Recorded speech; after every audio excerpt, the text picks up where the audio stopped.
There isn't just one action that can stop COVID in its tracks, but taking personal measures and building healthy habits will help to protect us all.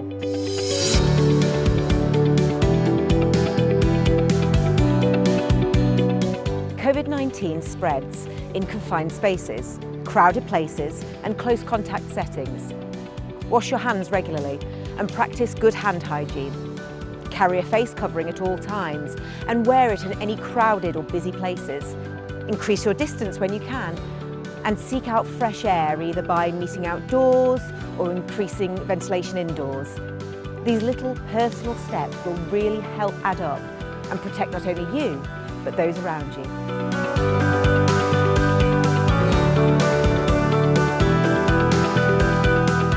Lateral flow device kits are available free of charge to everyone in the Isle of Man. You can order them online at gov.im/COVID-19 or collect them from any participating pharmacy. It is recommended that everyone test every 3 to 4 days. In the last few weeks, almost 70% of positive PCR tests were identified thanks to an initial LFD test, making them a really important tool to uncover hidden cases of the virus.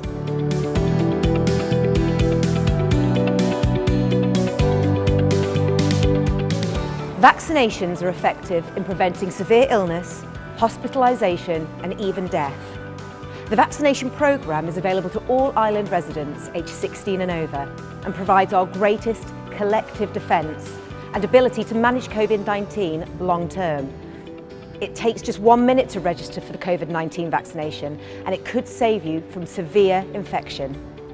Be safe, be smart, be kind for our island.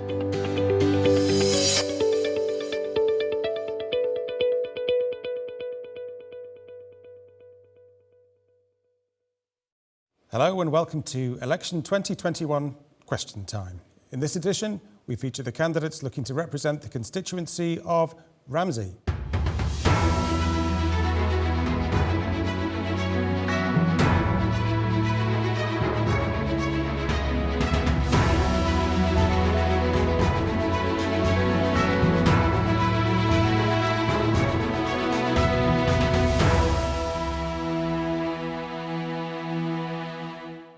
Joining me on the panel this evening are, in alphabetical order, Alex Allinson, Robert Cowell, Laurie Hooper, Jonathan Kinraid, Simon Mann, Luke Parker, and Leonard Singer. Erica Spencer is also standing, but has had to attend to an urgent family matter in the UK at short notice. Following the general election on September the 23rd, 2 of them will be elected to the House of Keys. But before we start with questions, we're giving each candidate up to 2 minutes to introduce themselves. And first up, we have Alex Allinson. Alex. Thank you. My name's Dr. Alex Allinson, and being elected to be the MHK to represent Ramsey in 2016 was probably one of the proudest moments in my life. It was a real challenge moving from local politics to national politics, getting involved in government, trying to do the best thing not only for Ramsey and the community that put me there, but also for our nation. The last 18 months has been brutal. We've seen the effect it's had on our country. We've seen the effect it's had around the world. But in Ramsey, we've also seen the way that the communities clubbed together become stronger. One of the other things we've seen over the last 18 months is a spotlight on the inequalities we have in our society, whether that be poverty, whether that be unemployment, whether that be poor housing or not access to housing at all. I think the next 5 years with the new administration is absolutely essential. We need to make the right decisions. Yes, we have got a financial crisis in terms of the amount of money spent supporting the local economy and supporting people in jobs. But now is not the time for austerity. Now is the time for investment in infrastructure. Now is the time to reset intergenerational fairness, invest in health and social care, invest in education, and build back in our communities, make it even stronger.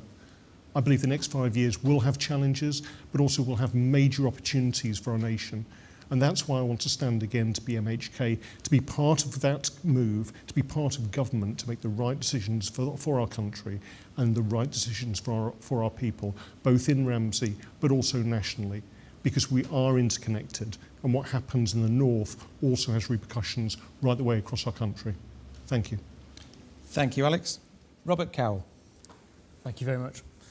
My name is Robert Cowell, and I'd like to stand for the House of Keys to represent the constituency of Ramsey.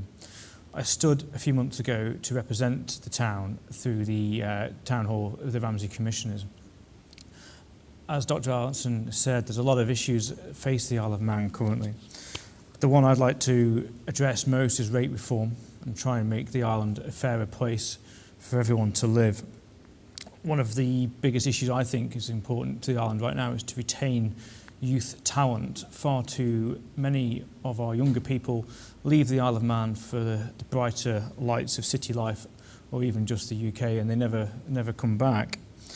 To do that, we need to increase our economy, we need to increase jobs, we need to broaden the industry on the Isle of Man, which would then lead to me as an MHK trying to win new business for the Isle of Man and sell the Isle of Man as hard as we can, because as we all know, it's a fabulous place to live. The economy, post-COVID-19, we need to recover back to where we were. People talk about the economic recovery. As Dr. Allinson's already said, I think it's not about the recovery. We need to be aiming higher than that, and to go back to where we were would be fantastic. But there are opportunities out there for us to go even further than we were before and mark our stance on the globe. Ramsey would be at the heart of everything that I would do, with trying to bring new jobs into Ramsey to help our microeconomy. As again, Dr. Allinson said, we are part of a wider network, and I would look forward to working with the entire Isle of Man. Thank you very much. Thank you, Robert. Laurie Hooper.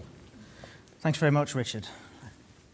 It's been a privilege to serve and represent Ramsey over the last 5 years, and despite the challenging political environment we've faced, I think I've managed to achieve some remarkable successes in that time. Whether it's been introducing the living wage to the island, launching an entirely new economic sector, introducing financial support like MIRA during the pandemic, bringing forward new legislation to help support constituents, or simply standing up for fairness and transparency and ensuring that Ramsey has a strong voice in Tynwald, I know that I've managed to make a positive difference. Now, this short introduction isn't long enough to tell you everything, so I'll try and keep it very brief. The next 5 years will be challenging. COVID has shown us that the island is facing a lot of complex and interlinked problems, and so we need leaders and representatives who are able to see these and tackle them. to understand that solutions to one issue can also positively impact on others, and make sure that decisions are made on a cross-government policy basis, always putting people first. Now, I'm not going to sit here and make good-sounding but meaningless statements about cutting waste or growing the economy, because quite frankly, you deserve better than that. We need representatives that will knuckle down and get to grips with the challenges that we face, instead of just making big promises that sound good, but ultimately come with little substance. Significant change doesn't happen overnight. Meaningful change often comes slowly, so we need representatives who are persistent, dogged, and determined. Thank you very much to everybody who's taken the time to talk to me so far on the doorstep.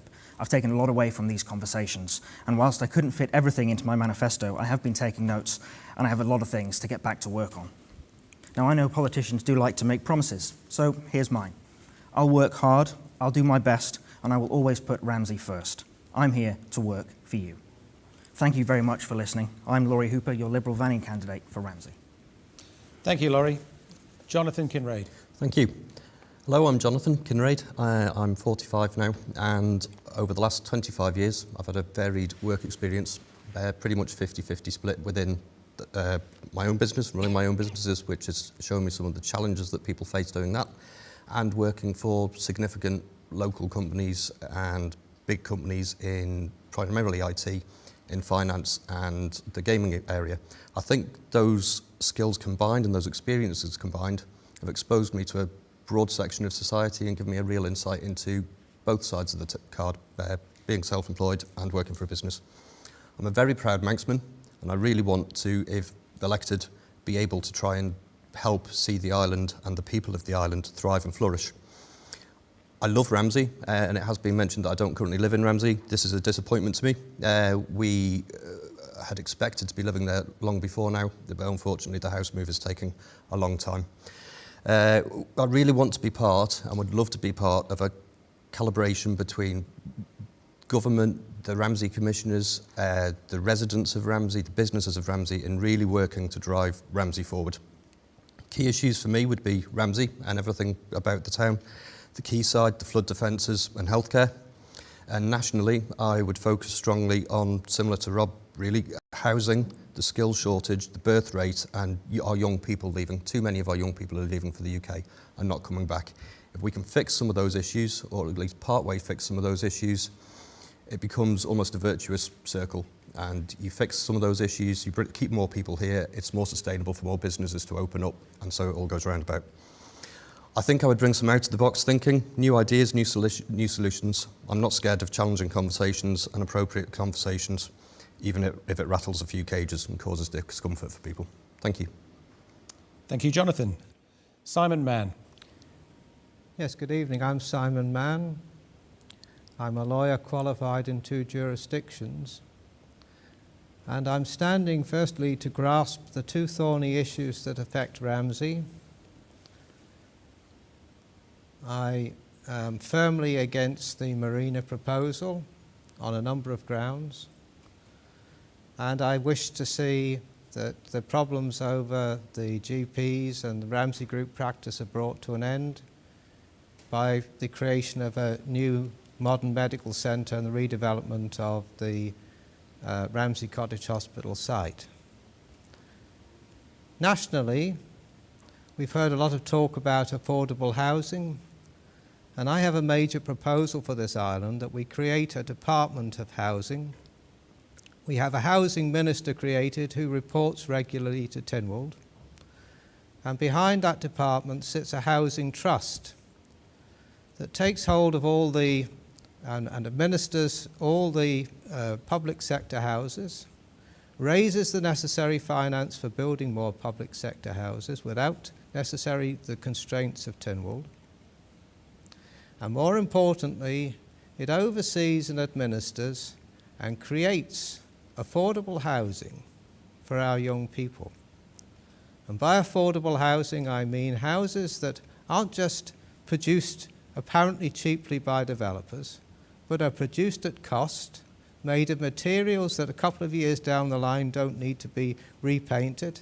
Affordable needs to be affordable at the point of purchase, and affordable for a young family many years down the line. Thank you. Thank you, Simon. Luke Parker. Thank you. I'm Luke Parker. I've been raised in Ramsey all my life for 33 years. I have 2 wonderful daughters, and I've been very heavily involved in the town and also in many events within the town, from motorcycle shows, kayak events to car shows as well. I've been heavily engaged within the youth work within the town as well, also volunteering in the youth industry and what that entails within Ramsey, as well as broader throughout the island. I've also got a local business I jointly run within Ramsey as part of a family, which is one big reason I'd like to see within the infrastructure and the development of the island is business development, and also support that government can offer to local businesses, businesses that are already here, as well as attracting businesses as well from further afield. Within Ramsey, I've been part of the Ramsey Town Commissioners for over 5 years, and during that time, I believe I've given more aspects to create different approaches that people can come, attracted more people to politics through the platforms of social media as well, giving that more younger appeal. During the time within the commissioners, it's been a wide opening, having developed contacts within government locally and again further afield. And I believe with your support and your vote that not only can I develop and support Ramsey further, but I can get going on with the ground running beneath me as well. Thank you very much. Thank you, Luke. And finally, Leonard Singer. Thank you. My name's Leonard Singer. I've lived in Ramsey for 31 years. I'm a retired pharmacist and I own the pharmacy in St Paul's Square. I served as Ramsey MHK for 12 years and I was also a member of Ramsey Commissioners for 8 years and I'm a current commissioner. All this means that I have a wide knowledge and experience of Manx politics, how it works and how it doesn't work. So why am I standing? I believe there's a lot to do in Ramsey, including a need for infrastructure improvements, particularly the roads and the pavements. We need government incentives to attract businesses to Ramsey and out of Douglas, bringing good and full and part-time jobs. And as has been mentioned, a constant complaint to me is the poor accessibility to the GP surgery, so that has to be talked about. Protecting the future of Ramsey is paramount, and what do I mean by that? I totally oppose the marina development on South Beach. We would lose an important, unique nature reserve, a beautiful beach which has been enjoyed for recreation for many years, and the town subjected to years of disturbance and upset. And if I am elected, I will take the opportunity to take a motion to Tynwald to protect South Beach. Island-wide, there's an urgent need to solve the housing crisis, timely intervention for those suffering from mental health illness.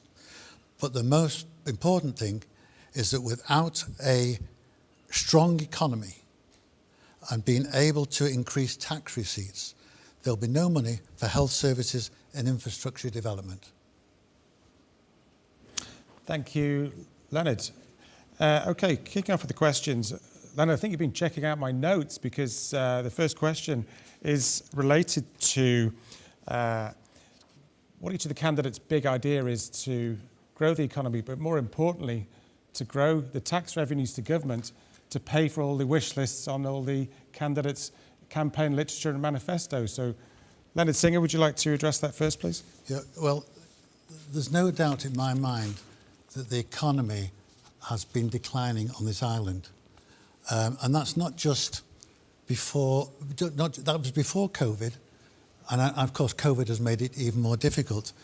And I believe that the problem has been that there has not been the right people in the right places to bring business to this island. And people have come to this island, investors who are willing to put money into the island, and they've just found that the people who are in charge are risk averse. And they've actually thrown their hands up in the air and said, I can't deal with this, because they've had an obstruction put into place. If they go to the FSA, when they walk through the door of the FSA, they're treated immediately as being a criminal, and they've got to prove they're not a criminal. So they've thrown their hands up in the air and said, I can't deal with this. And they've gone to places like Guernsey or Wales, because Guernsey has a a chief minister who is so pro-business that they give somebody to that person to look after them, to find them accommodation. You're blaming the politicians or the civil servants for the... you're blaming the politicians or the civil no, servants? No, because the answer is that we need to have in place in Department of Enterprise, etc., for people who have had real business experience and can give confidence to the people who are coming here to say, this is the way we do it, we're here to help you. And with the agency model, that's exactly what they've done. No, we haven't done that. Because, I mean, you just look what happened with the fund. They had a £50 million fund to support new businesses. They gave it to somebody in Liverpool to look at their applications, and what happened is they didn't spend any money. They spent about £3 million out of it, which went to the people. So what I'm trying to say is that we really need a positive attitude. We have to increase our tax receipts. As I said before, if we don't increase our tax receipts, then there's no money for anything. Okay, thanks. So it sounds like more encouragement from within government and maybe a lighter touch regulation. Laurie Hooper, you've been a member of DFE. How do you address that, and what's your solution to... Well, to start off with, you ignore all those kind of comments, actually, because talking about bringing private sector experience inside the Department for Enterprise, actually promotion policy is all now led by public-private partnerships. So the 4 agencies inside DFE are actually run by private sector individuals. The only public sector representative, I think, on all those boards are the politicians. So I think I'm the only public sector representative on the business agency board, for example. The rest are all people that are quite experienced entrepreneurs and business owners in their own right. So I think solving that problem has already started. I don't think it's politicians' job to come up with all the next big ideas. I'm not an entrepreneur. I don't run a business. It's not my place to say, actually, that's a winner and that's a loser. Quite frankly, we need to make sure that, that the people that do have those ideas are able to come to the Isle of Man and are supported in the right way. And I think the way we do that is through some of our financial assistance schemes, through things like the fund Leonard mentioned. That fund was an absolute disaster from my perspective. It was completely targeted at the wrong areas. But ultimately, it's about building that confidence, I think, in that relationship to encourage some inward investment. And we've seen some of the successes in the recent years. We've now got a blockchain office on the Isle of Man, actually building that kind of burgeoning blockchain and digital sector. We've started to develop an esports sector on the Isle of Man, and in the last 6 months I've helped bring through regulations to kickstart medicinal cannabis production and export on the Isle of Man. That's 3 new sectors I can name off the top of my head that will produce hundreds of jobs in the next few years, quite a lot of them in the north of the island, actually. So we're looking at a situation now where a lot of these medicinal cannabis applications, I think there are 10 or 11 applications in already, are looking at places like Derby and Andreas to start developing their farms and factories. So if we're bringing more jobs to the north of the island, more jobs to the areas around Ramsey, they'll inevitably benefit Ramsey, I think. So really, I don't really think it's up to politicians to come in with the next big idea. It's up to us to make sure the systems and procedures and support is right to help those people that have the right ideas come forward and sell them to us. Okay, thanks. Robert Cowell, you've mentioned growing the economy and jobs in your introduction. What ideas do you have to grow the economy, grow jobs, grow tax revenue? Thank you very much. I think it's a bit rude or a bit harsh to discredit Mr. Singer's point. I've heard stories with the FSA where people have tried to come to the Isle of Man and they've been blocked for whatever reason and they have just gone somewhere else. I've had, first-hand experience of stories along those lines. They may have been blocked for very good reasons. They may have well been good reasons. They may have been just being a bit hard. The Isle of Man has had a reputation. It has got, well, in the past, and we are trying to clean that reputation. Yes, so now it's squeaky clean. But I think we may have gone a little bit too squeaky clean. Anyway, so when it comes down to increasing the tax rate, it's got to be more jobs, hasn't it? More jobs, more people employed, more money in the economy, more tax being paid, more national insurance being paid, and there is no loser in that situation. Mr. Hooper raises a very good point, 3 new sectors straight away off the bat, and that's exactly what the government needs to be doing. Politicians may not well be involved in business, but from my experience, politics and business are very, very closely linked, and that the politicians should be encouraging business and helping business wherever it can, and it does do. Hold my hands up, I've had help from the government in the last 12 months, and I will be forever grateful for the Isle of Man government, helping my business. The Isle of Man government had a tagline of freedom to flourish, and I think that's probably fair to say is pretty true of most of us. But I do want to restore the Isle of Man where you can mentality. I think that's quite important, that we need to be dynamic and we can do things and we will move forward and we will increase our tax rate and everyone will live happy ever after. Thank you.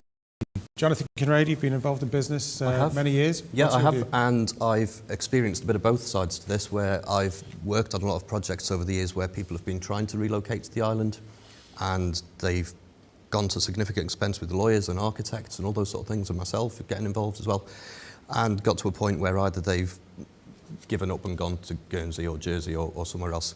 The flip side to that, and it comes back to some of what I was saying in my little introduction before, is we need more facilities on the island to attract these people. It's not just about the business. Sometimes these people relocate to the island, and my experience again is that there's not enough for them to do here. So having made the jump to come here, especially the partners who are maybe at home not working and like to socialise, are used to London and Manchester and these places, the Isle of Man currently doesn't match up. We don't have the scope of entertainment and facilities and things, and that, like I said, those businesses become more viable as you bring more people here.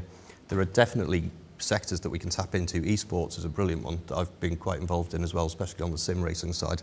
That is going to explode over the next few years, and we are ideally placed as an island to really capitalise on that. The other one I'd like to see us look at is environmental, and we have to accept the Isle of Man is not a huge population. We can make our own changes over here. We won't have a huge impact on the world.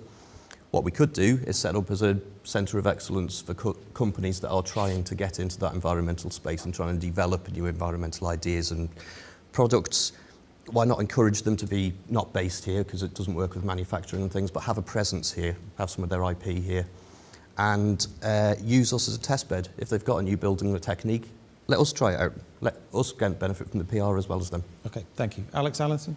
Yeah, I mean, what I think a lot of people have been talking about here is facilitating and enabling businesses to set up. I think one of the attributes of the Isle of Man is a strong regulatory culture. So the FSA, a lot of the regulation here is world class, and that actually attracts people and means that we're working in an ethical and honest way. But what the criticisms have always been is that government departments and government agencies aren't working together. The people have to go to banks and having problems getting bank accounts, people having problems with planning or getting problems with licenses.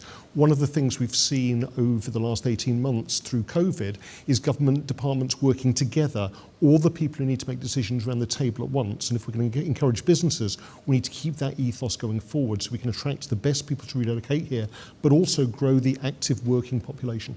Thank you. You say working together, but they've all been working together to stop COVID, stop the threat. But it's banking. Could they do that in another context? Exactly, it's banking that cooperative working.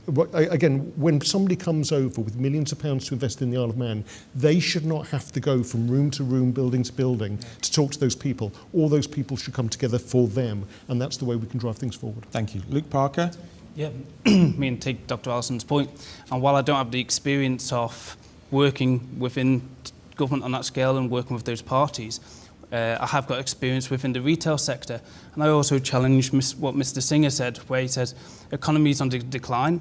I would say within the retail aspect, which is one sector, within certain areas, it's actually on the rise. Especially one area that I'm very knowledgeable, outdoors and cycling in particular, has been the biggest it's ever seen, especially on the Isle of Man, in many, many years. Probably the biggest it's ever been on a year. So it's a massive asset for the island. It's something that the government can continue to support with, the outdoors, and continue with that and see if we can attract and develop business within those sectors. We live on a beautiful island, so why not do so? And again, supporting the smaller businesses. They're our foundation. The big businesses are great, and to attract and, like I said, to increase tax and, again, increases job revenue. But again, it can be very flimsy, putting all our eggs in one basket. Having the small retailers or the retail variety is what attracts people. While working in an office and working in those environments are great, we still need the smaller shops, the independents, and those type of bricks and mortar stores to attract those people to come here and work here in the first place. Thank you. I always enjoy good shopping in Ramsey as well, by the way. Just before I get back to you, Leonard, I just want to get Simon Mann's view, please. Yes, well, of course, before we look at what we need to do going forward, we actually need to look back and see where it all started and where it all went wrong. We had a marvellous financial industry on this island. 10 years ago, when I would sit in my office in Finch Road at 8 o'clock in the morning, I'd look out across the opposite side of Finch Road, and every office would be lit up with people who were in early working. They would work the full days, and the offices were fully occupied with people. And in that last 10 years, if you walked down Finch Road at 8 o'clock in the morning now, every office is in darkness. Most of them are empty. And that's just one part of the business centre of Douglas. Maybe they're all working at home, though. No, nowadays. it had nothing to do with working at home. It's all simply down to the fact that this island wrecked its own finance industry. Part of the history of it is, if you go back and look at the general pressure that the Americans put on tax havens, this island let a lot of people in to scrutinise our finance industry, and they fell over backwards, and at the same time lost an awful lot of the key elements of the business at the time. But looking ahead, Looking ahead, what would you propose? Looking ahead, we've got to go out there on the international scene. It's no good sitting as an insular government and saying, "Oh well, we can expand this and we can expand that." Yes. At the same time as we had our finance industry, we let all our core industries basically decline. And yes, they all need to be regenerated and brought back into full production. But if we want to have some kind of core finance industry that's going to be paying this island for the future, there are new, exciting businesses out there on the global scene. But I hate to say it, there's still many places that have never even heard of the Isle of Man, and that's because we're still sitting in our own little island and we're not getting sufficiently out there. I appreciate there have been some initiatives and so on. If we take the space business as an example, a lot of people laughed when they first heard that some of the companies on the island were getting involved in the space business. But look at how that is now expanding, and how we could have gone into that even further. This island could have been much more of a centre, and we're missing the trick. If you see what some of the other tax havens, or we'll call them tax efficient areas of the world, are doing now. We're not a tax haven, apparently. We're now sitting far behind them all. They're taking the business and they're stepping in where we've been too slow. Okay, thanks. So, more aggressive marketing promotion. Leonard, just one final point before I move on to another subject. On the banks, Alex mentioned the banks. Companies come here, they can't open a bank account, and they go off to Eastern Europe, in fact. So I think that the problem is here that we don't have as I've said, the right people in the right positions with proven business experience in the critical economic development section. I think that's what we need. Thank you. You made that point earlier. So we're going to move on to another subject now, and we have a question from Claire, who's in the audience, regarding the marina proposal. Would you support public funding for a marina in Ramsey Bay after the election, and what evidence is there in the current economic climate that such expenditure would be worthwhile and beneficial when we face so many challenges? So that was, would you support public funding for a marina in Ramsey Bay after the election, and what evidence is there in the current economic climate that such expenditure would be worthwhile and beneficial when we face so many challenges? Sorry, I couldn't read it. Thank you, Claire. So, inevitable, really, we have a question about the marina, but in particular, would you support public funding? I guess there's what comes out of this as well is, do you actually support a marina proposal? Luke Parker, could you address that, please? Certainly can. As its current stance, and when you say Ramsey Bay, I assume you mean South Bay. Would I be correct? Then no, I would not be in favour. South Bay, as it stands, is one of Ramsey's only nice, usable sandy beaches. I mean, we have got the North Bay, but it's not as, what I would say, stone-free compared to the south. I love the tranquility the island offers, and what South Bay offers. I mean, already, again, we've had 2 consistent years of superb weather, and we haven't seen more people on that beach than ever before. And now with more additions like the raft being put into Ramsey Bay, again, it's just more attractions, and it'll be great to see more amenities added to that. As for the marina itself, as I've already said, I wouldn't be in favour, especially spending public money on it. I don't, until there was a way that a marina could be built, but I wouldn't be like it on South Bay. I don't see the feasibility of it. I just see it as a derelict boat park in its current stance. But no, I would not be in favour. Thank you. Simon Mann. Yes, well, of course, I'm looking for the support of the people in Ramsey to deliver a very firm message on election night that Ramsey, as a town, says a firm no to this proposal and brings it to a final end. This has been hanging over the town for a long period of time. It's a crazy scheme. It's going nowhere. It's going to wreck the ecology in the bay, amongst other things. Legally, that beach belongs to the public, and I'll stand with anybody and say that the government actually can't sell it. They can't lease it. It'll be a long legal battle if they try to. And so, in answer to your question, I'll say very firmly, there's no question of a penny of government money going towards that particular scheme. At some stage, somebody will come up with a more sensible, viable scheme within the inner harbour, and then we can all look closely at that and see if it's something reasonably sensible to support. But as things stand at the moment, all the people within that development area are suffering the equivalent of planning blight, while this crazy scheme has been allowed to rumble on through the community. Those people living in that scheme are suffering. And on election night, I'm calling upon everybody to finally bring this to a close. I'm looking for a sufficiently heavy mandate that I can turn around when that count is over and declare to those developers the matter is at an end. Ramsey says no. Thank you. Alex Allinson. Yeah, I mean, in answer to the question, no, I completely oppose any government funding to a marina scheme in Ramsey Bay. I've always been keen on a marina scheme in the harbour, and as a commissioner tried to progress that, and there were various plans made.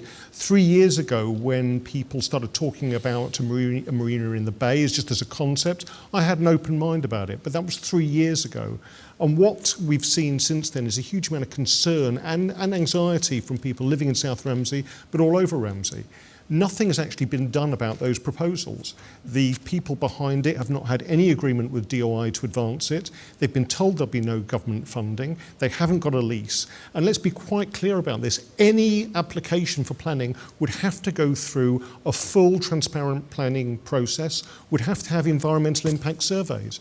Now, I've talked to DEFRA, and they sent me a 3-page list of the various objections they'd have just in terms of planning for it. I've also talked to the DOI, and any lease for that would have to go through Tynwald. So there will be no done deals. But I've also met with the people behind the petition for Save the Bay and taken on board their concerns, and met with the people behind the original plans and asked them once and for all to make their intentions clear. Because as we've heard, there is an awful lot of uncertainty about Ramsey. I personally don't think this project is going anywhere because it hasn't got the financial backing behind it. But the people who are proposing it need to be honest with the people of Ramsey about their intentions for the future and need to do that now. Thank you. Laurie Hooper. So thanks, Claire, for asking the inevitable question. I don't support public funding for a marina in the bay. I don't support any development of our nature reserve. But actually, it doesn't matter what any candidate on this stage really says, because the bay has quite a lot of legal protections baked into it, actually. So we have something called the Manx Marine Nature Reserve Order, which actually quite clearly specifies you can't build in the bay without explicit government permission, which they need to get from DEFRA, which, as Alex has already said, they ain't going to get. There's not a chance of that happening. There's also a planning policy inside the strategic plan. It's Environmental Policy 4, which states quite clearly development will not be permitted, which would adversely affect our marine nature reserves. So if they were to put a planning application in, it's not going anywhere. Planning policy is explicit about how much we value that nature reserve. It's also a key component of our island's biosphere status. And as I think I'm the only candidate on this stage to have signed the Biosphere Pledge, it would be pretty ridiculous of me to try supporting something that's going to damage that. So ultimately, there's a lot of concern about this at the moment in Ramsey. I know that from talking to people on the doorsteps, but I'm trying to reassure people that this is not something they have to worry about. The legal protections exist, the planning protections exist. as Alex has said, there would have to be a Tynwald vote. There's no money behind this as far as anyone can work out. Quite frankly, it's an issue that is becoming an issue because we have an election, because people are making it an issue. But the reality is, this proposal is dead in the water, if you'll pardon the pun.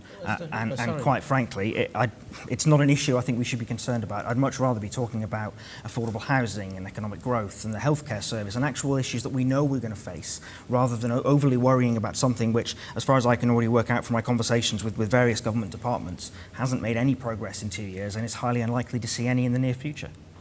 Thank you. I'll come back to Simon, but Robert Cowell, thank you. Claire, thanks for your question. Thanks for coming as well. I think to realise a project of that size, you're north of £100 million, right? And when you sort of, people brand these figures around, £100 million is a huge amount of money. In answer to your question, do I support public funding? No. Did I support private funding? No. You couldn't have it, even if they had it for free. It's one of those things where it's just so divisive, and for many, many reasons listed by my colleagues here, it won't happen. I do not want to get involved in a debate where the marina becomes the centre of our election campaign. Not interested, because there's so many issues in the Isle of Man and in Ramsey that are far more important than a white elephant project. Thank you. Leonard Singer. Well, of course, I mean, I was the first person to stand up to say no to the bay. Because I did that because neither of our members had actually come out and said, I categorically do not support this. It is a fantasy project, and as far as I'm concerned, it doesn't matter if, in regard to funding, because I'm saying no. There shouldn't be government funding. If you've got government funding, you've got money to put into this private project, then you can spend that money much better on health and infrastructure and helping people who are going to the food banks. But what I want to say is that when you look at the reports on the videos, on the letters, we've got Alex Allinson, who, after that meeting, said, I really hope it gets built. That was quote. And he also wrote to someone who challenged him and said basically that he supports the principle, but obviously with various, let me tell you, he says, while supportive in principle of the proposals, I will ensure that if they are to progress, this is through a full and democratic process. We just heard from Dr. Alex. If I could come back to that, because that was the letter I wrote to Mr. Court, and that was 3 years. That was 3 years ago. You know, when this was first started, we've had some major changes in the last 3 years. First of them is Ramsey Bay becoming a marine nature reserve. Secondly, we've had the climate change, the climate crisis being announced, and the whole idea of blue carbon has become an intrinsic part of how we offset our carbon emissions on here. And also, we've had 3 years where these ideas have not been progressed at all. And I think that has let down the people of Ramsey in terms of, we're now talking about this uncertainty. At the time, absolutely, as I said, I will support anyone who wants to invest in Ramsey, in the infrastructure of Ramsey, to create wealth and prosperity and jobs here. But that was 3 years ago, and nothing has happened since, except that we now know the value of that beach because people have been using it so much during the lockdowns, and actually the commissioners have been investing in the beach in terms of the platform there, and I'd like to see more investment so we can enhance the use of it. Thank you. Sorry, Leonard, I just want to get Jonathan Kinraid in, and I'll give you a response at the end. Yeah, last to go. There's not a lot else to say, I don't think. I am in the process, and my partner and I are in the process of buying a house on Mona Street. We are well and truly in the middle of that. Usain Bolt could get to the beach in about 4.5 seconds from our house, so we're well and truly there. As others have explained, it's not going to happen. There is no way on earth that scheme in its existing format, if it were to be brought forward and if it were to be proposed and go for planning and all these things, it really isn't going to happen. Personally, I would be against any building on the beach, but like I say, I can't see it ever going to happen anyway. I think we need to be a bit careful about focusing so much on one issue that people are actually deciding who they will or won't vote on based on one issue which I don't think is going to become an issue long term. If it did, I would stand up against it, but I genuinely can't see it. I think we need to be careful of phrases like Ramsey says no. Ramsey said no to a marina. I'm not afraid of Ramsey says Ramsey no, said no because to no means no. Well, Ramsey said no to a marina years ago. Well, how's it been left without the two sitting members? If I could finish what I was saying. So long without leaving the people Just suffering. give Jonathan right to Yeah, finish. if I could finish. Ramsey does need investment, and it does need the harbour side, the quay side, flood defences, all those things need looking at. It doesn't need to be a massive grandiose scheme. It needs to be something relevant and complementary to what we've already got, and investigated properly. That could well benefit Ramsey and benefit all of us. And the danger is, if we bandy round phrases like Ramsey says no, you won't find people wanting to take private investment to the town. They'll be scared off, and they'll think, Ramsey always says no, let's go to Peel, let's go to Port St Mary, let's go to Douglas. Thank you. Just final word on this, Leonard Singer. In answer to Alex, people have always used that beach. It's not just in the last 2 years. People have always used that as a public beach for generations.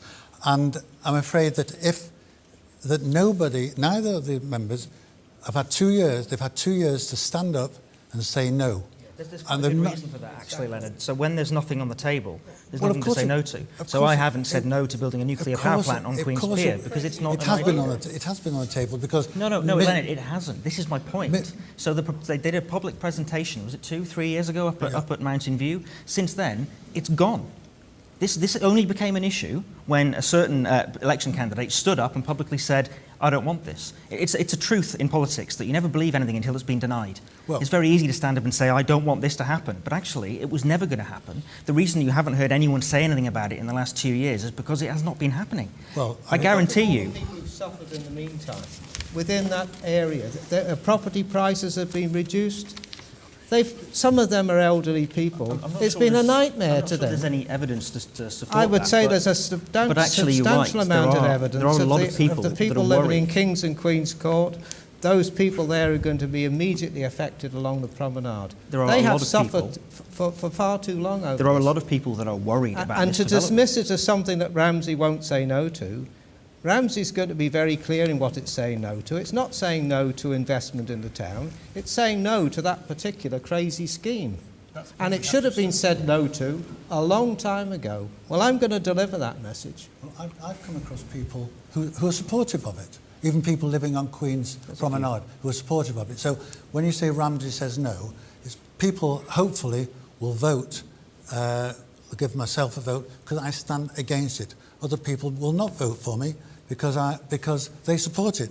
But I mean, when you say nothing's happened, Mr. Bromley Martin has sent round letters about relaunches. I have seen them, Leonard. Yeah, okay. Well, I'm saying, so don't say nothing. Don't say nothing's happened. Yeah. Because he talks about Tynwald 99%. He talks about all sorts of things, Leonard. But as you've already heard from Alex, so you're saying he's a con man. As you've heard, do not use that word on a television camera. Right, what he's saying. No, I'm saying, is he saying that? As you've heard from Alex and myself, both of us have talked to all the government departments involved in this, and I can assure you that the information we've got, that I've actually published in my manifesto for people to read freely, is that this has not progressed. None of the conditions that were set aside by government have been met. It is, in my view, highly unlikely any of those conditions could ever be met, and whatever the promoters may or may not be saying is entirely a matter for them. What has to be done? This has to be killed at this election. Dead, finished. Thank you, everyone. I think from my perspective, it sounds like everyone's in agreement that they don't actually want it, and we're having a very long dialogue about I would like a marina. Why they don't want it. I'd love a marina. I'd like it's not there. I mean, not there. Mr. Singer, you, I think, in one of your announcements said that you were opposed to any marina. Is that right? No. In fact, just to clarify. I fully support the feasibility study in the Inner Harbour, because that would be real regeneration for Ramsey. It's proven regenerating areas. Okay. Right, okay, thank you, and thank you, Claire, for that question. Okay, I want to focus on another issue which has been at the forefront of sort of many candidates' minds. It's a very pressing issue at the moment. That's access to affordable housing. And as you're all aware, I'm sure local first-time buyers are getting increasingly frustrated and finding it increasingly difficult to get that first foothold on the property ladder. At the same time, the Isle of Man government actively markets the fact to off-island investors that there are no restrictions on buying property in the Isle of Man, and there's obviously no stamp duty payable either. What actions would you propose to help local first-time buyers? Jonathan Kinraid. Simply, and I'm a long way away from being a first-time buyer these days, but we have just gone through the process of buying a house, and it was an absolute nightmare. Houses come on the market, and literally the next day you'd phone the estate agent, they were gone. Cash buyer, not interested in anyone with a mortgage, any of those things. We're running a bit short on time, so basically I would like to look at the whole situation. It's one of the key things in my manifesto. My initial proposal for discussion and debate would be something along the lines of a restriction when a property first hits the market. For the first 3 months, for example, it's available only to people who would be buying that property as their primary residence on the Isle of Man. If after 3 months it's still not sold, then it's fair game and opens up to everybody. There are lots of other ways you could get similar sort of results, but something along those lines I think is worth investigation. Thank you. Luke Parker? Yeah, follow on from, there's quite a nice scheme for a 3-month sort of base of a plan.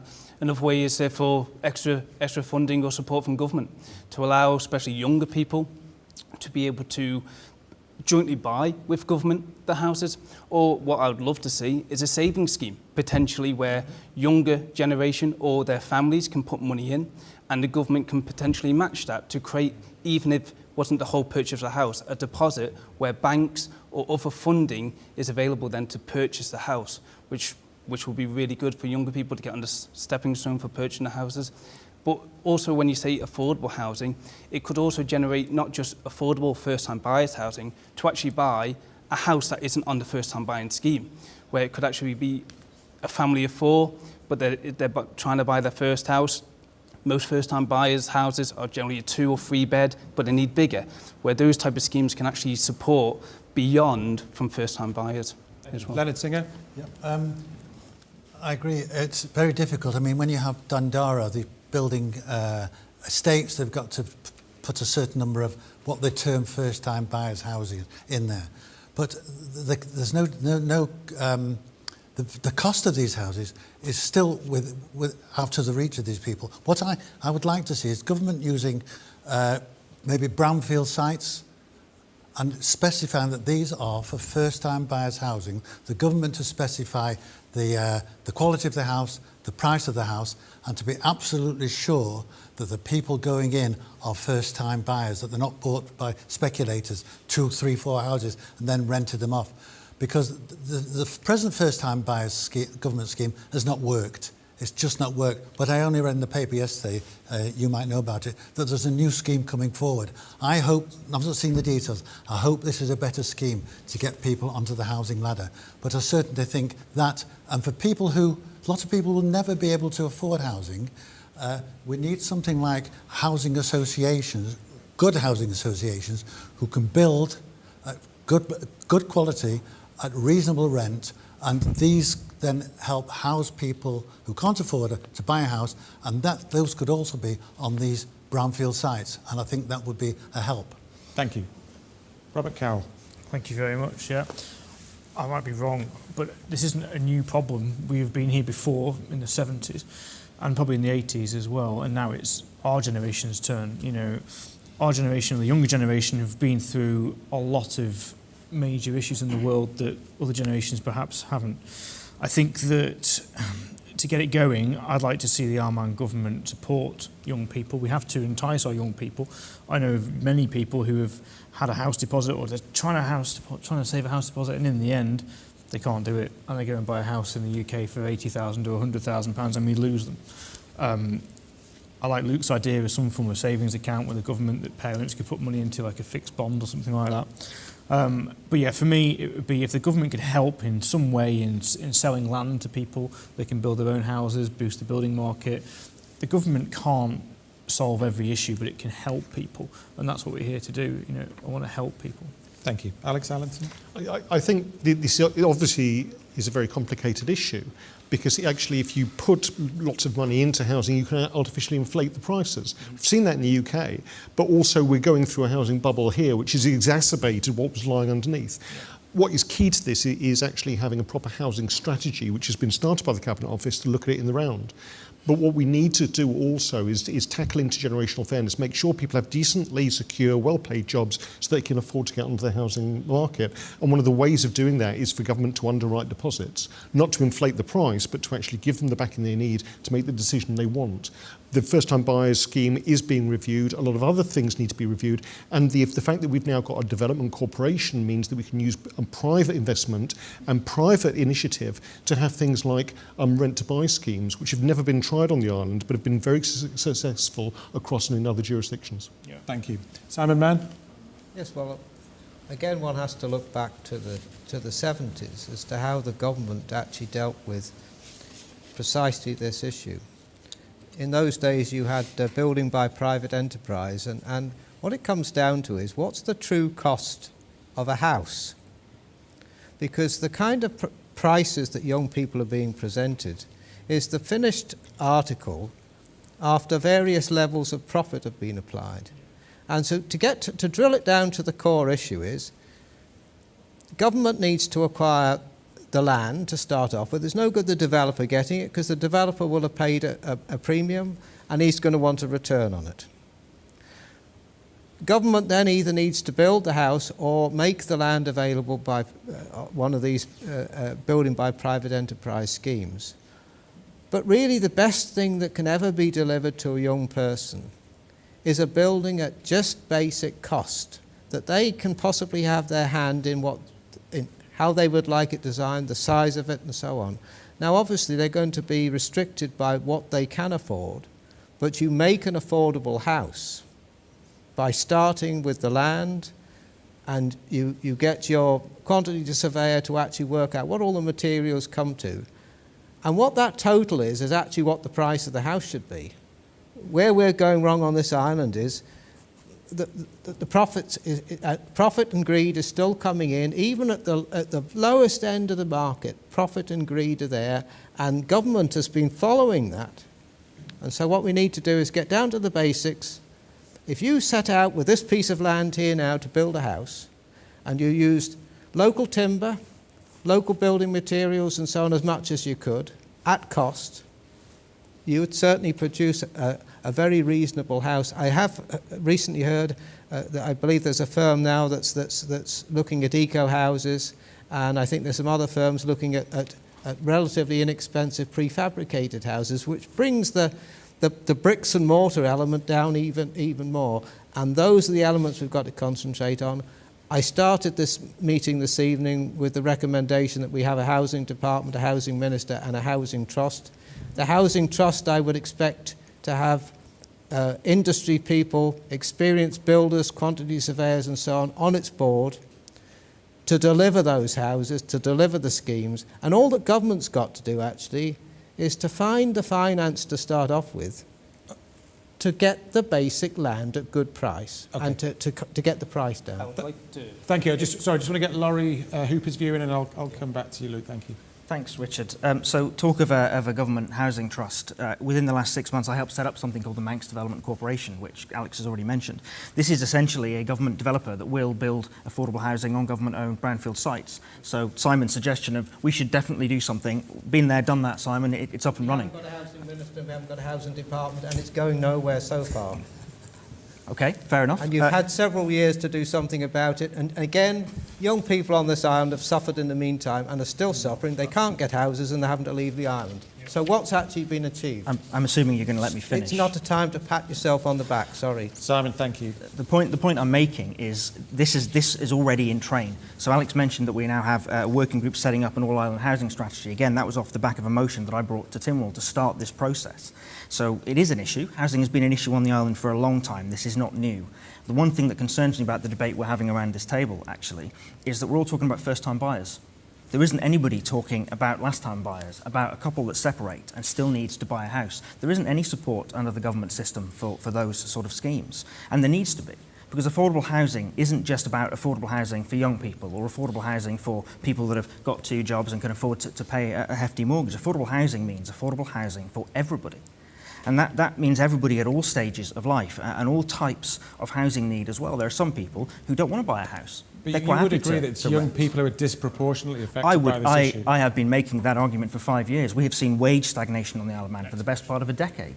We have been struggling, actually. My generation and the generations after me are the ones that are essentially paying for a lot of the mistakes made by previous generations, by governments in the 70s and the 80s with all their wonderful ideas. And so it's us now that's bearing the cost of some of those mistakes. And so it is quite rich, actually, to hear people harking back to the good old days, which actually enabled causing a lot of the problems that we're seeing today. And I completely agree with the comments that have been made. Government needs to act faster. It needs to do more. The first-time buyer schemes are totally inadequate. Yeah. And I've been making that case again for years. So how long until the first house is built?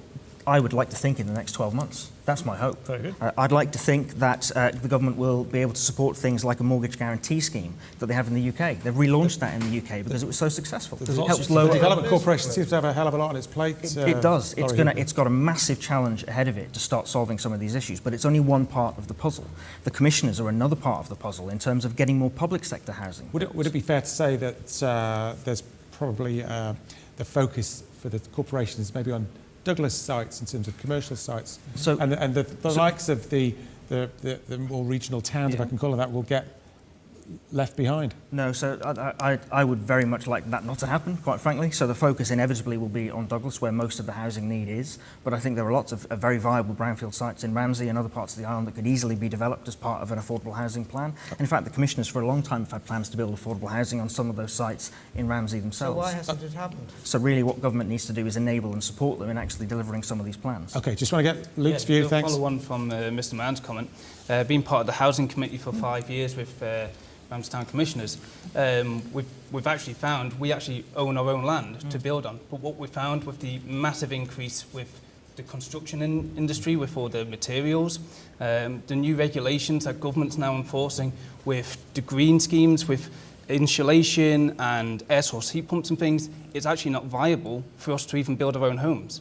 So the government's failed, basically. So young people can't afford to buy them, and the government can't afford to build them. So we're absolutely... It's a shambles. I agree with Mr. Mann. It's actually more straightforward. It's quite spectacular. It's not the government can't afford to build them. It's government over the last 5 or 10 years has actively chosen not to build them. Yeah, but I hope that's now, the problem. COVID has absolutely hammered the point. Yeah. That you can't just do nothing. Yeah, we have to support these people. And I want to make a quick point. Sorry. I think it's not unreasonable. We have a land tax, don't we? So you buy a house, you pay your fee to a land registry.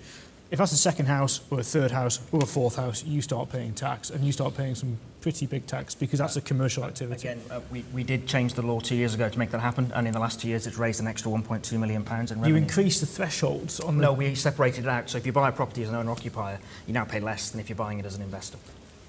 Would anybody be in favour of putting restrictions on off-island investors who are buying island properties? So again, that's a really good question. So data at the moment seems to suggest that more than half of properties being sold are being bought by owner-occupiers, so people moving into the property rather than buying them to rent them out.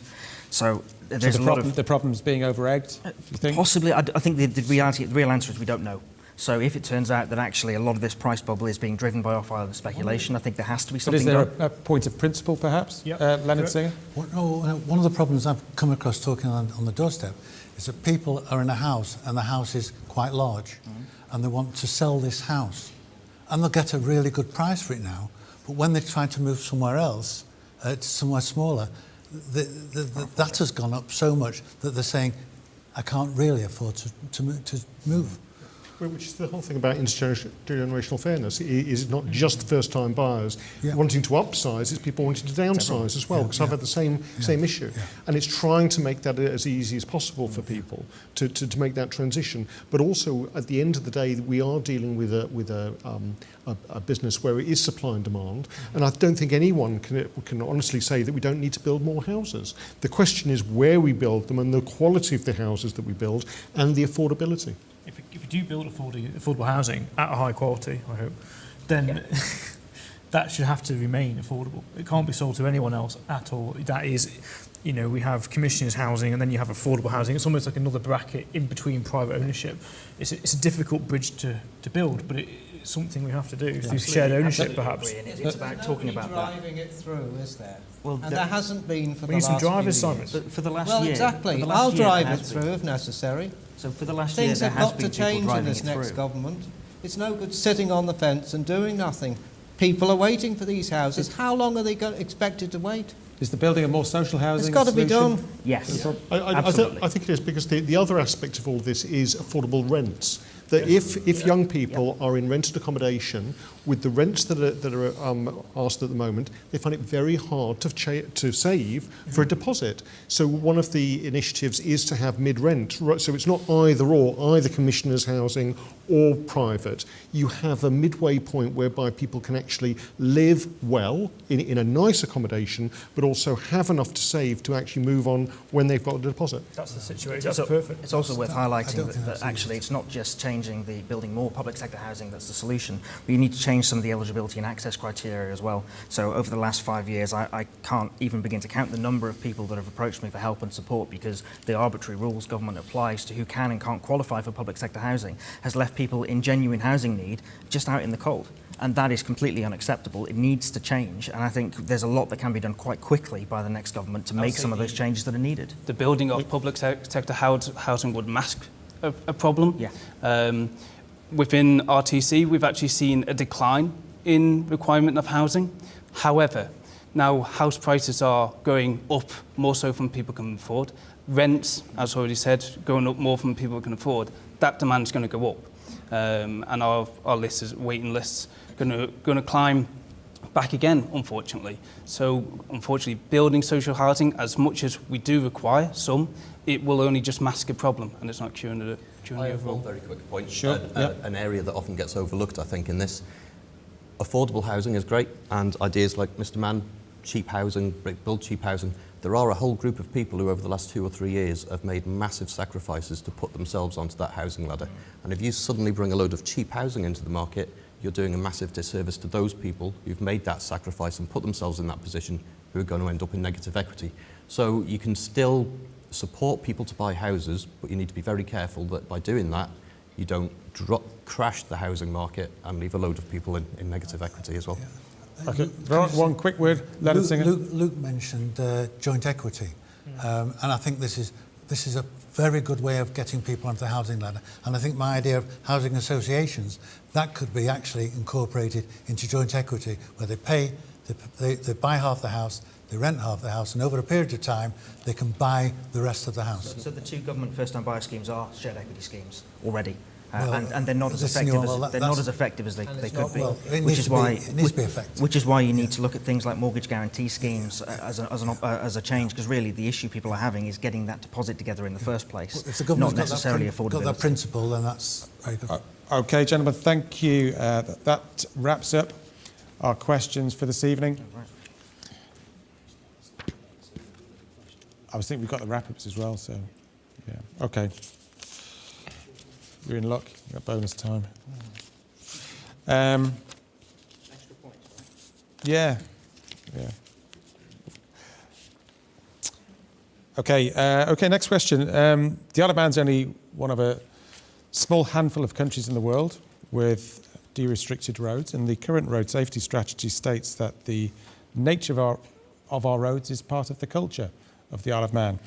At the same time, however, according to recent Isle of Man government figures, people are twice as likely to be killed or seriously injured on the Isle of Man's roads as they are on England's.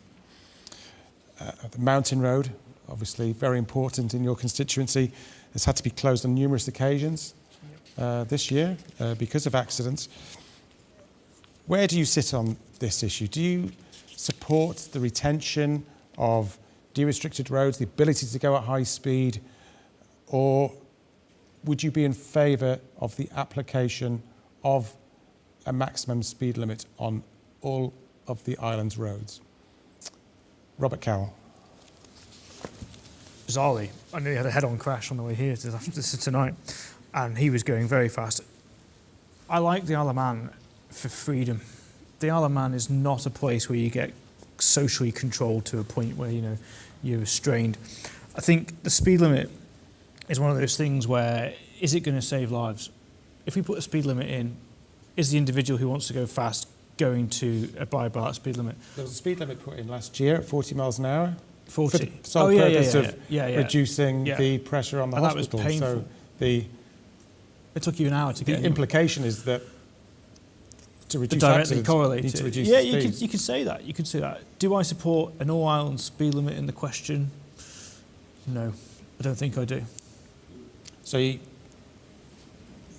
bearing in mind the statistics. Yeah, but in that instance, at 40 miles an hour, if you put a blanket speed limit in at 40 miles an hour, nice. If you put a blanket speed limit in at 40 miles an hour, well, the maximum speed limit wouldn't necessarily be 40, but it wouldn't be de-restricted. Yeah, I think, well, the Isle of Man is a tourism, has a link to tourism, and I think part of that attraction is the free spirit nature of the island. It's that uniqueness that the island can offer. And I don't appreciate go as fast as you like. Motorbikes coming off the boat and killing themselves. I don't appreciate that at all. But okay, Luke Parker, your view. I mean, I'll come back to what you just mentioned there about the stats of the 40 mile an hour and during the COVID time, which is what was implemented. But I'll also challenge that question saying it was the quietest on the road because we all had to stay at home. It wasn't down to speed, I'll say, because nobody was allowed to drive unless you were necessary to drive. So I would also challenge that question. As for well, the stats are the stats. They're not my stats. Oh no, I appreciate that. But also, I would challenge those stats as into was it speed or because no cars. And well, the stats are from pre-COVID, so just before the COVID pandemic. So when it was a so the deaths and serious injuries on Manx roads are twice as much as on England's roads. Oh, so there's a reason for that. I'm coming back to when they restricted. What do you think the reason is for that then? It's because we have lots of cars on the roads. I wouldn't say we've got. I mean, we have got plenty of cars on our roads. If anything more so now. So we just need to reduce the number of cars on the roads. It'll be nice too, and this is where it comes to the environmental factor of things, other means and ways to commute as well. But as for implementing a speed restriction, I will be against. I know you mentioned the mountain road, but you only have to take into consideration things like Marine Drive. How many cars have came off Marine Drive recently? And yet it does have a speed limit. So you can challenge it in many means and ways. But don't often see a policeman on Marine Drive, to be fair. But say again, sorry? You don't often see a policeman on Marine Drive, to be fair. I don't know. Yeah, I don't use spotted occasionally. But no, I wouldn't be in favour for it. I love the freedom that it offers. I also think the tourism that it attracts as well by having unrestricted roads. It's not actively promoted by Visit Isle of Man as an attraction to go as fast as you like. So. I don't know. No, it's not. Right? Yeah. So I'm taking your word, but no, I think for those who know about it, I think it should be used, and it's another addition to the island for its freedom that it offers. Okay, thank you. Alex Allenton? Yeah, I was part of the Department of Home Affairs when we brought forward the road safety strategy that you referred to. I'm personally not in favour of all island speed limits. What the strategy looked at was a safer systems approach. And speed is one aspect of car crashes and motorbike crashes, but there are other aspects such as the road surface, such as the vehicles themselves. Yeah. And so you've got to deal with this holistically. Just bringing in blanket speed limits that by themselves won't necessarily reduce Aren't the vehicles safer than ever? No, they're not. Although new vehicles may be safer than ever, one of the aspects we have on the Isle of Man is not a regular MOT. So one of the things that is happening now is checking vehicles. We tend to do it at Christmas time, but checking vehicles for their brakes and lights. We have a lot of older vehicles on the island still driving around that probably aren't as safe as they should be. But what we also need to deal with in terms of road safety are the aspects that we can actually make a big influence. So in terms of active travel that's been talked about, bringing in 20-mile-an-hour speed limits through residential areas, making people more confident about getting on a bike or walking on, to work, is absolutely essential to reduce the overall traffic. But in terms of all island speed limits, I'm not for them. We need the evidence base to bring them in those roads which are actually, for whatever reason, causing the accidents. Okay, thank you. Leonard Singer? The number of roads that are de-restricting the Isle of Man has gradually been reduced and reduced and reduced. And there were initial complaints, but people have accepted that now. But you were talking before about accidents, and there's no doubt statistics are that in a de-restricted road there are more accidents, and the problem with that is because the people who have the accidents are usually young people. who are not experienced, and they are the high up in the statistics. And it all depends, when you're saying having a speed limit, it depends what speed limit you mean. If it's going to be 70, then I think I would support that, maybe even 65. But I do think we need to actually look after the road user. There's some irresponsibility. I mean, the number of times I've gone over the mountain over the years and you've had to brake because somebody's speeding and going past you and cutting in or coming towards you. I think we've got to protect people, and I think we do need maybe 60, 70 speed limit. Yeah. Can I just say, I think you need to be very careful not to demonise young drivers, because a lot of them are very responsible. But I think you do mention one thing, which is the enforcement of speed limits. We don't have speed cameras on the Isle of Man. We do have a very good road traffic unit that have been probably underfunded over the last couple of years and are actually expanding now. And it's enforcement of speed limits, which is probably more important than just having them in the first place. Is it irresponsible? Can I say, I'm not demonising young drivers. It's a fact that young people have more accidents than older people. Depends what you define as young people. I remember reading statistics a few years ago that actually showed people in their 40s were just as likely to have an accident. In the 20s, Laurie Hooper, your view? So it's quite a good question, really. I was emailed this question the other day by a constituent of mine who has very similar concerns, which was quite interesting. So for me, I think it's a kind of a tricky conversation to have, because it's a vote loser, is it? I think whichever way you go, people aren't going to be happy with you, quite frankly. So for me, I think you have to look at what the issues are and what people are concerned about. So when I've been out talking to people, the issue that's come up most often, I haven't heard anyone talk about the mountain road in terms of a speed limit. I have had lots of people talk to me about speed limits in the towns. Yeah. Lots of people concerned about speeding down Derby Road or up Bowring Road, or speeding around some of the housing estates that we have, especially the housing areas that are cut-throughs between some of our main roads. So the start point would be, I think, let's look at controlling speed in the towns, look at controlling speed in our local areas as a start point. When it comes to a national speed limit, I think the questions for me are around effectiveness and enforceability. We could put a 70-mile-an-hour speed limit on the mountain, but if it's not effective, what's the point? You're essentially just wasting police resources. Okay. So I think I would support investigating actually what might work. And if it is okay to put a high enough speed limit on that's going to be effective, that we can enforce, and is going to actually make people safer, I don't see how you could really object to that. But my main focus, I think, on speed would be on the local areas, the housing areas, especially in Ramsey, where we are getting lots of complaints about people speeding, where I think action can be taken quite quickly.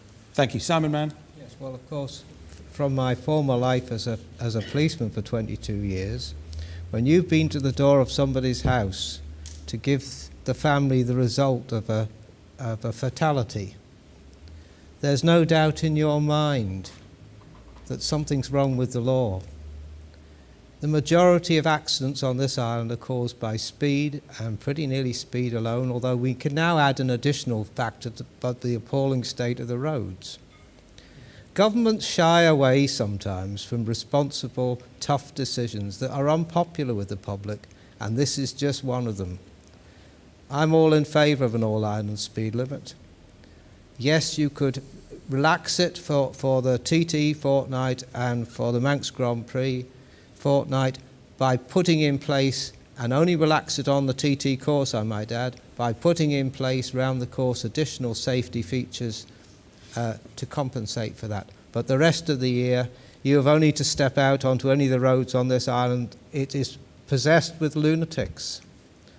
I don't know who's taught them to drive. I don't know how they have it in their heads that they should think they can drive on the roads the way they do. But actually, it places all of us at risk, and a responsible government would have done something about this a long time ago. It's staring at them in the face, and actually those deaths now, as they're occurring, are down to the fact that a decent speed limit and speed enforcement has been long, long overdue. Thank you. Final word to Jonathan Kinraid. I can do this very quickly for you. One sentence from my manifesto. I would not support an all-island speed limit. I think we could achieve more immediate results by enforcing the limits we already have, and by improving road markings and signage, also through better driver education and training. All right, thank you. I know the Roads Policing Unit will be a keen viewers of this particular edition. Thank you, candidates. That wraps up our questions for this evening. All that remains now is for each candidate to have their final word on why they should get your vote. And first up, we have Leonard Singer. Well, we've discussed some items tonight, and there's many items that we haven't discussed, and please look at my manifesto and you'll see what I've got to say. But it all comes down to one thing: it's having a successful economy. If I may briefly come back to the proposal for the marina, let me say this, as far as I'm concerned. I don't care about feasibility studies. I don't care about the proposal complying or not complying with conditions. I don't care about any discussions going on or not going on with government, or how many MHKs have said to support it. I'm totally against it. And for me, it is saying no, no, no. Now, my enthusiasm for this job is undiminished. Working for Ramsey, working with Ramsey, speaking up for the town. Your problems are my problems, and I will work on your behalf to get a result, to get justice, to expose unfairness, and if I'm elected, to show you that the trust you put in me was justified. Thank you. Luke Parker. Yeah. Obviously, I'm very passionate about this island. I love this island, being born and bred here, and also very passionate for Ramsey, hence why I have my business and my family live in Ramsey as well. And I'd love to do as much as I can, as I've already mentioned in my opening statement, how much I love to get involved within the town, from events to even working within local politics. And with my experience over the past 5 years, especially working in local politics, I would hope that you've seen what we've accomplished, as well as I can also hit the ground running as going forward as MHK. Thank you. Thank you, Luke. Simon Mann.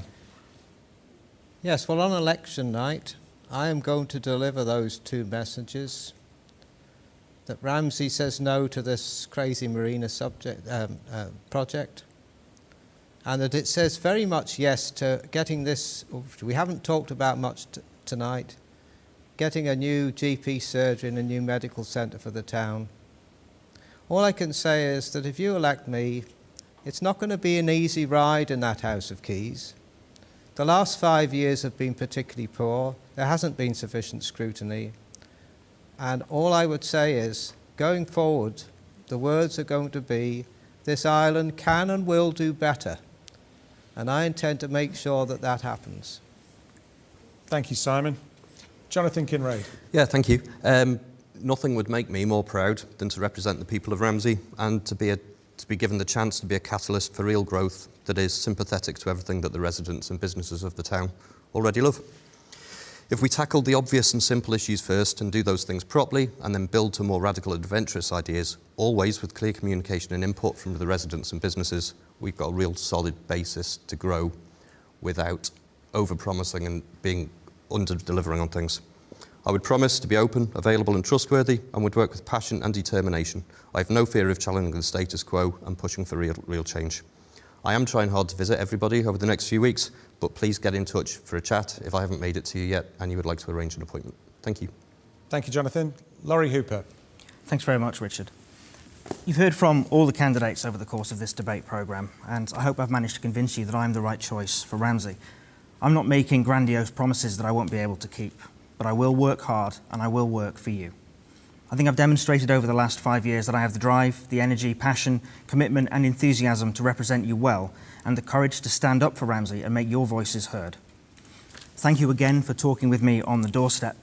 Please have a read of my manifesto, which has been built around some of these conversations. When it comes down to it, though, the power to choose how you want your government to act and the direction it will take rests with you. Government is not just one issue. The next 5 years will be challenging, and we need people that will step up to that challenge. So I would implore you, no matter who you vote for on the 23rd of September, please use your vote. No, in fact, scratch that. Vote Hooper for Ramsey, and let's get back to work. Thank you, Laurie. Robert Cowell. Thank you, Richard. It would be an honour to represent Ramsey in the House of Keys. I have a very simple mandate in my head. I want to boost the economy. I want to retain our youth. I want to bring rate reform. And if we can help in the affordable housing situation, that would be fantastic. I want to help drive the Isle of Man forward. And I urge you all to vote. Vote for whoever you like. Vote for the people who you think are going to best represent your town. I look forward to the election night. Thank you. Thank you, Robert. And finally, Alex Allinson. Yeah, I'd like to thank the organisers of this event and the audience and also the other candidates for taking part, because this is democracy in action. This is what it should be like, and we need that engagement from you. We need you to get out to vote. In some ways, it doesn't matter who you vote for, but vote so you can have your voice heard. I have been absolutely thrilled to represent the people of Ramsey over the last 5 years. I've set out to do various things for the town and for our great nation. I've accomplished some of them, but there is so much work to be done.